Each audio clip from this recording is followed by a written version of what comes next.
প্রিয় শিক্ষার্থীরা, আমার চ্যানেলে তোমাদেরকে স্বাগতম। আজকে আমি সপ্তম শ্রেণীর গণিত বই থেকে 4.2 এর অঙ্ক প্রথম রাশিকে দ্বিতীয় রাশি দ্বারা ভাগ করো দেখাচ্ছি। ভাগ ছাত্রদেরকে খুবই প্যারা দেয়। আমি মনে করি শিক্ষার্থীদের জন্য ভাগ খুব সহজভাবে ভাবতে হবে। আসলে ভাগ জটিল নয় যদি সহজভাবে ভাবা যায়। চলো আমরা ভাগ শিখি। প্রথম রাশিকে দ্বিতীয় রাশি দ্বারা ভাগ করো। টেক্সট বইয়ের 15 নম্বর অঙ্কটি হচ্ছে 6x² plus x minus 2x minus 1 দ্বারা ভাগ। তাহলে আমরা ভাগ করি। তবে আমাদের মনে রাখতে হবে ভাগ করতে গেলে যোগ করে, এখন আমরা যদি যোগ গুণের ক্ষেত্রে আর ভাগের ক্ষেত্রে অবশ্যই আমাদের মনে রাখতে হবে যে ভাগ করে বিয়োগ করতে হবে, আর যোগটা গুণের সাথে যোগ। আর ভাগের ক্ষেত্রে অবশ্যই আমাদের মনে রাখতে হবে যে ভাগ করে বিয়োগ করতে হবে। চলো আমরা অঙ্কটা দেখি। 15 নম্বর অঙ্ক সমাধান।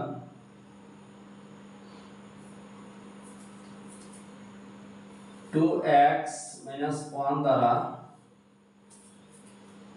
6x² প্লাস x মাইনাস 2 কে ভাগ। তবে ভাগ করার ক্ষেত্রে আমাদের ভাবতে হবে যে এখানে প্রথম আর এখানে প্রথম, মানে এই দুইটা আমাকে বুঝে শুনে সংখ্যা দিয়ে গুণ করে এই 6 বানাতে হবে। এই 2x আর এই 6x² বানাতে গেলে এখানে 6 এখানে 2, আমার কত দরকার? 6 বানাতে গেলে 2 কে কত দ্বারা গুণ করলে 6 হবে? যেমন আমি যদি 2 কে 3 দ্বারা গুণ করি, 3 গুণে 6, তাহলে আমরা বুঝতে পারলাম যে 2 কে আমাদের 3 দ্বারা গুণ করলে 6 হবে, মানে 2 কে 3 দ্বারা গুণ করলে 6 হবে। প্রথমে আমরা সংখ্যাটা মিল করে নিলাম। এখানে x আছে, এখানে x² আছে, তাহলে এখানে x² বানাইতে হলে x কে আরো একটা x লাগবে। আমি আবারও বলি, ভাগটা ছাত্রদের জন্য অত্যন্ত জটিল, আর জটিলকে কিভাবে সহজ করা যায় তোমরা দেখো। এখানে 6, এটা আমি মুছে দেই, আমি আবার দেখাচ্ছি। এখানে 6 আর এখানে 2, আমি 6 এ ফার্স্ট গুণ করে কত দ্বারা গুণ করলে এটা মিলবে, শুধু আমাদের প্রথমটা মিলাতে হবে। তো এখানে 6 আছে, এখানে 2 আছে, 6 বানাতে গেলে 2 কে 3 দ্বারা গুণ করলে 3 গুণে 6 দিলাম 3, এখানে x², এখানে x, তাহলে আরো আমার একটা x দরকার, যেহেতু এখানে x² আর এখানে আছে x, তাহলে একটা x। এবার মিল করার পর আমি চিন্তা করলাম যে 3 গুণে 6, আমি ফার্স্টটা মিল করলাম, আর x আর x এর x²। প্রথমটা মিল করার পর আমার দ্বিতীয় কাজটা হলো যে এটা দিয়ে আবার এইটাকে গুণ করতে হবে, এই 3x দিয়ে আবার পাশেরটারে অবশ্যই করতে হবে। গুণ করলে আমরা কি পাই দেখি, -3 দ্বারা 1 কে গুণ করলে 3x, মানে 3x দ্বারা 1 কে গুণ করলে 3x। এই হলো 3x দ্বারা আমার এই দুটো গুণ হয়ে গেল। তারপর আমাদের এখানে আমি দেখাই দিচ্ছি চিহ্নগুলা। এটা 6x² প্লাস এর, এটা যখন আমি ভাগ করব নিচের লাইনের চিহ্নের পরিবর্তন ঘটবে, কারণ এটা বিয়োগ হবে। এখানে প্লাস, এটা আমাকে মাইনাস ধরতে হবে, আর এটা মাইনাসের আসছে ধরতে হবে প্লাসের। চিহ্ন পরিবর্তন করে দেখিয়ে দিলাম। এখানে মাইনাসে 6x² প্লাসে 6x² কাটা, এখানে প্লাসের 3x, এখন কিন্তু আর মাইনাসে ধরবো না, এটা ধরবো প্লাসের 3x, আর উপরে আছে একটা x, তাহলে 4x, প্লাসের 4x। আর আমরা জানি যে সামনে প্লাস দিতে হয় না একেবারে প্রথমে, আর উপরে রয়ে গেল -2, নিচে নামালাম -2। এবার এখানে করার আগে আমাকে চিন্তা করতে হবে এটার সামনে কি আছে, প্লাস, তাহলে আমাকে নিশ্চিতভাবে এখানে প্লাস দিতে হবে। যদি এটার সামনে মাইনাস থাকতো তাহলে আমি মাইনাস দিতাম এখানে। এখানে আবার এই প্রথম আমার কাজই প্রথম মিলানো। এখানে 4 আছে, এখানে 2 আছে, তো 4 বানাতে গেলে 2 কে কয় দ্বারা গুণ দিতে হবে? 2 দ্বারা গুণ দিতে হবে। 2 তাহলে 2 দুগুণে 4, আর এখানে অলরেডি x আছে।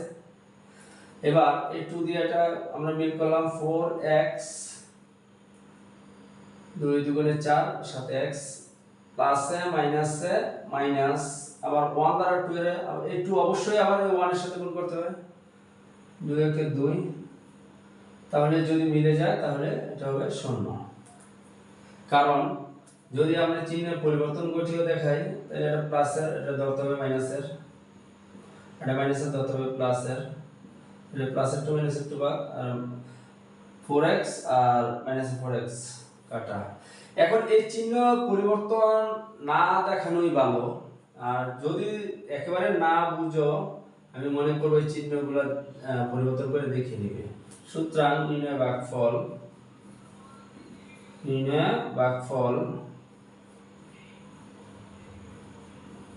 ভাগফল হচ্ছে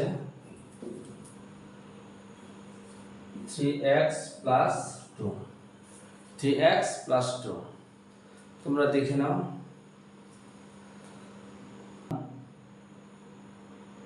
x স্কয়ার প্লাস 5 দ্বিতীয় রাশি, আর প্রথম রাশিটা হলো x to the 4 plus 8 x square plus 15। এখন এটা আমরা ভাগ করব, তবে আমাদের কাজ হলো যে প্রথম মিলাতে হবে। আমাদের একটাই কাজ, সেটা হচ্ছে প্রথম রাশি প্রথম পদ এটা যে এখানে আছে, আর প্রথম এই প্রত্যেকটা আমাকে মিলাতে হবে। তো এখানে x to the 4 আর এখানে x স্কয়ার, এখানে 4টা x আর এখানে 2টা x, মানে x to the 4 মানে 4টা আর এখানে 2টা। তো আমাকে 4টা বানাতে গেলে বা x to the 4 বানাতে গেলে আমার আরো 2টা লাগবে। এইজন্য প্রথমটা মিলিয়ে নিলাম। এখানে 2টা আর এখানে 2টা, মানে x স্কয়ার আর x স্কয়ার গুণ করে x to the 4 লিখে নিলাম।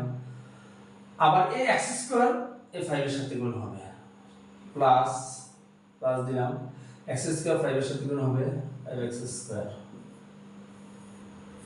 এখন আমরা চিহ্ন পরিবর্তন করে নিব, এটা প্লাসের, এটা ধরে নিব মাইনাসের, এটা আছে প্লাসের, এটা ধরে নিব মাইনাসের। চিহ্ন পরিবর্তন করলাম, করার পর মাইনাসের x to the 4 আর প্লাসের x to the 4 এটা কাটা, 8x স্কয়ার এখানে মাইনাসের 5x স্কয়ার। তাহলে যদি আমরা 8টা থেকে 5টা বাদ দেই আরো প্লাসের 3টা থাকবে, প্লাস সামনে দিতে হবে না, 3x স্কয়ার। আর যদি দেও তাও ভুল হবে না। তাহলে 8টা থেকে 5টা চলে গেলে 3টা থাকে 3x স্কয়ার, উপরে রয়ে গেল 15, আমরা নামালাম 15। এবার আমি আগে বলেছিলাম যে এই 3x স্কয়ার সামনে যা হবে চিহ্ন আমাকে তাই দিতে হবে, যেহেতু কোনো চিহ্ন নেই মানে প্লাস আছে, প্লাস দিলাম। এখন এইটার প্রথমে আবার এটার প্রথমে আমাদেরকে মিল করতে হবে। এখানে 3 আছে, এখানে 3 নেই, তাহলে আমি এখানে 3 নিয়ে নিলাম। এখানে x স্কয়ার আছে, এখানে x স্কয়ার আছে, আমার দরকার নেই, x স্কয়ার মিলে গেছে, আর কোনো কিছু লেখার দরকার নেই। তাহলে এখানে 3 এটার সাথে আবার এই 3x স্কয়ার গুণ হবে, এই 3 এই x স্কয়ারের সাথে গুণ করলে তাহলে 3x স্কয়ার প্লাসে প্লাস 3 5 15 মানে 15। এই 3 একবার x স্কয়ার সাথে গুণ 3x স্কয়ার, প্লাসে প্লাস 5 আবার 3 এর সাথে গুণ 3 5 15, এটার সামনে প্লাস ধরতে হবে মাইনাস, এটার সামনে প্লাস ধরতে হবে মাইনাস। তাহলে 3x স্কয়ার প্লাস আর 3x স্কয়ার মাইনাস এর আর প্লাস আর 15 মাইনাস আর 15, মানে গুণ ভাগ করার পর আমাকে অবশ্যই বিয়োগ করতে হবে, তাহলে মিলে গেছে 0। সুতরাং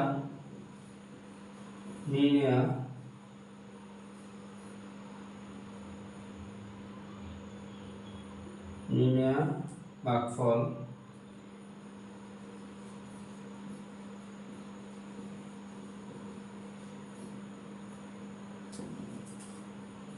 এক্স স্কোয়ার প্লাস 3। তোমরা যদি এইভাবে অঙ্ক করো ভাগটা অনেকটাই সহজ হয়ে যাবে। তবে আমি সর্বশেষ আরেকটা কথা বলি যে এটার প্রথম মিল করতে হবে। এর পরের পর্ব বা পরের স্টেপ গেলে আবার এটার প্রথম মিল করতে হবে। যা যা অভাব থাকে তা দিয়ে মিল করতে হবে। যদি মিল করো তাহলে দেখবা যে অটো মিলে গেছে। বা এত সহজ পদ্ধতি, একেবারে সোজা, এটা কোনো ভেজাল নেই, নির্ভেজাল ভাবে তোমরা করতে পারবে। তোমরা যদি এভাবে করো তাহলে আমার মনে হয় যে বাগটা অনেকটাই সহজ হয়ে যাবে, কোনো শিক্ষার্থীর আর ভয় পেতে হবে না। তোমরা প্রতিনিয়ত আমার চ্যানেলটিতে চোখ রাখবে, আমি প্রতিনিয়ত অঙ্ক দিব। ভালো লেগে থাকে তাহলে তোমরা সাবস্ক্রাইব করে নিবে। ধন্যবাদ।